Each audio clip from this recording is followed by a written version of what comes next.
ভাইয়ের বাড়িতে ঘুরতে এসে জলে ডুবে মৃত্যু ৩৫ বছরের যুবকের। নাম রঞ্জন আচার্য। সকালবেলায় কামারহাটি পৌরসভার অন্তর্গত ৩০ নম্বর ওয়ার্ডে রামকৃষ্ণ পল্লীতে ভাইয়ের বাড়িতে ঘুরতে আসে।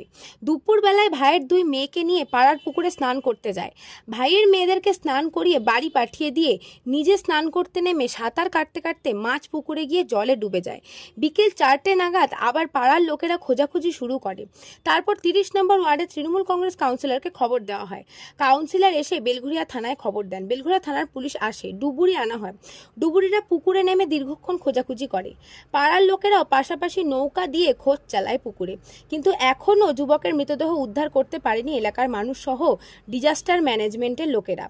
এলাকায় শোকের ছায়া নেমে আসে। রঞ্জন আচার্য পেশায় রাজমিস্ত্রি, থাকে পানিহাটি পৌরসভার অন্তর্গত ২৬ নম্বর ওয়ার্ডের রবীন্দ্রনগরে। তার একটি কন্যা সন্তান আছে। এই ঘটনায় এলাকায় শোকের ছায়া নেমে এসেছে।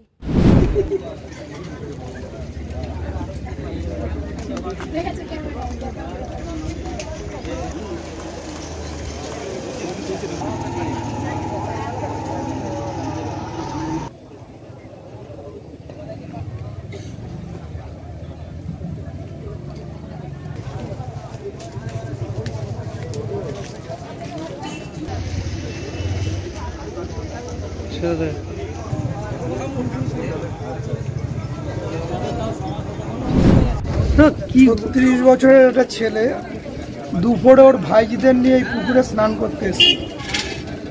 তা ভাইজিদের স্নান করে উপরে তুলেছে, কিন্তু ভাইজিদের তোলার পরে সে যখন সাঁতার দিয়ে মাঝখানে যায় তারপর থেকে আর খুঁজে পাওয়া যাচ্ছে। তা আমাদের যথেষ্ট পরিমাণে এলাকার লোক সবাই তাকে নিয়ে ব্যস্ত খোঁজাখুঁজির জন্য। বেলঘরিয়া পুলিশ থানাও আছে আমাদের সাথে যথেষ্ট। একটা টিম এনেছিল, তারা মানে হয়ে গেছে ডুবুরি ফেলে, আরেকটা টিম আসছে স্পেশাল। এখন মহিষপোতা থেকে আমরা আরেকটা টিম ডাকিয়েছি, যারা এই চাক ফাঁক বসায়, ওরাও আসছে।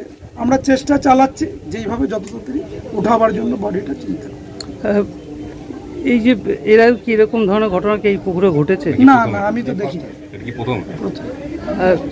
ছেলেটি কি এই আপনাদের পাড়ার বাসিন্দা? না না, ওর ভাই এখানে ভাড়া থাকে। কটার সময়? ১:৩০ সময়। ১:৩০ সময়।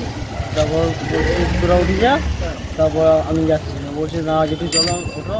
তারপর মাঝখানে গেছিলো, ওখান দিয়ে বলে ডুব দিয়েছে। আর কোন জায়গায় ডুব দিয়েছে? ওই মাঝখানে ডুব দিয়েছে।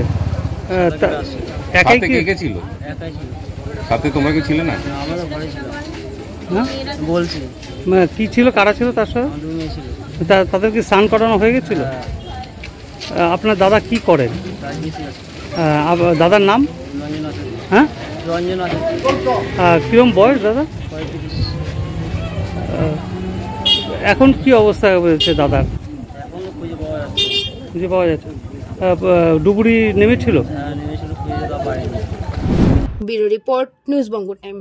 আস্থা পলিক্লিনিক ও ডায়াগনস্টিক সেন্টার, এক ছাদের তলায় বিশিষ্ট চিকিৎসকদের চিকিৎসা পরিষেবা পেতে আজই আসুন আস্থা পলিক্লিনিক ও ডায়াগনস্টিক সেন্টারে। আমাদের ঠিকানা নোনা Chandanpukur, চ্যাটার্জিপাড়া।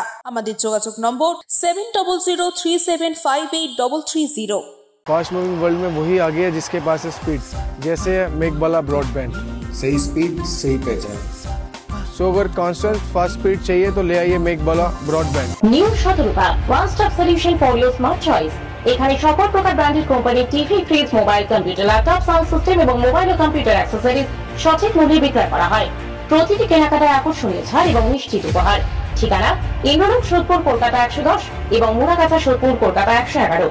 Animesh Suzuki, BT road, Agarpara. Motorcycle মানে সুজুকি। মোটরসাইকেল সেল এবং সার্ভিস করানো হয় অত্যাধুনিক যন্ত্রের মাধ্যমে। এখানে অত্যাধুনিক মডেলের বিভিন্ন গাড়ি পাওয়া যায়। পাবেন Suzuki Hayabusa, Suzuki Gixxer, Suzuki Bergman, Suzuki access 125 এবং সাথে সার্ভিস সেন্টারের সমস্ত সুবিধা। আমাদের শাখা আগরপাড়া, ব্যারাকপুর ভিআইপি তে। সকলকে সাদর আমন্ত্রণ। ওম সাই ব্যাংকুয়েট অ্যান্ড গেস্ট হাউস। আপনার পরিবারের যে কোনো সামাজিক অনুষ্ঠানের জন্য আসুন ওম সাই ব্যাংকুয়েট অ্যান্ড গেস্ট হাউসে। এই অঞ্চলের সবচেয়ে বড় সেরা ব্যাংকুয়েট। সিজন টাইমের ভিড় এড়াতে এখনই বুকিং করুন। আমাদের ঠিকানা ডাক্তার গোপাল চ্যাটার্জি রোড, সোদপুর, গির্জা। আমাদের যোগাযোগ নম্বর 9051714263।